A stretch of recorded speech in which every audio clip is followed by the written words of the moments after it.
Alors, Phil, dans le contexte de la guerre commerciale qui se profile entre le Canada et les États-Unis, la SAQ veut retirer les produits américains des tablettes du Pinot Noir de l'Oregon au Jack Daniels. Ça correspond à combien de produits? Oui, avec l'État de Washington, puis l'Oregon, la Californie, qui produit à peu près 80-85 de tous les vins américains, ça représente grosso modo, au terme alcool, hein, pas juste du Ouais. vin, 930, c'est ce que la porte-parole de la SAQ me dit, 930 produits, grosso modo 715 sortes de vins différents.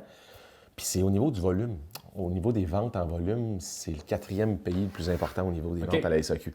La France, l'Italie, l'Espagne, trois gros joueurs. Par la suite, 6,8 des ventes en volume représentent des vins américains. Ça, on enlève évidemment les vins non tranquilles. Donc, les vins mousseux ne font pas partie de ça. Mais sinon, c'est pratiquement 7 des vins qui sont vendus sur les tablettes du Monopole représentent des vins américains. C'est énorme. Oui, puis c'est d'autres produits auxquels on pense peut-être pas, mais il y a du fort là-dedans. Oui, on peut penser au Bacardi, on peut penser au Jack Daniels, le Sourpuss, donc les jeunes Ils sont ont des souvenirs, c'est friands. c'est ça. Puis certains best-sellers, on peut penser à probablement le plus gros vignoble de la planète vin, le Gallo, qui fait un des vins les plus vendus au monde, le Ernest et Julio Gallo rosé, Ouais. le Zinfandel, très vendu. On peut penser au Carnivore, au Ménage à trois, à Potic Red. Ces fameux vins-là qui sont très connus, un peu plus commerciaux, viennent de la Californie, viennent des États-Unis d'Amérique. Donc, ils font partie vraiment des best-sellers. Donc, ça va donner un coup, là. Certainement. Est-ce qu'il y a des alternatives pour les gens qui recherchent ces palettes de goût-là? Souvent, les gens qui aiment bien les vins, spécialement californiens ou même de l'État de Washington, aiment bien les vins avec des saveurs assez affirmées.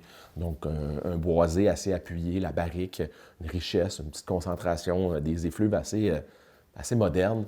On peut se retourner facilement vers l'Argentine. Il y a des beaux cabernets argentins qui sont faits là-bas, vers le Chili. Donc, si on retourne au niveau de l'Amérique du Sud, sinon, il y a de nombreux vins qui ont un profil assez moderne, une signature assez moderne en Afrique du Sud.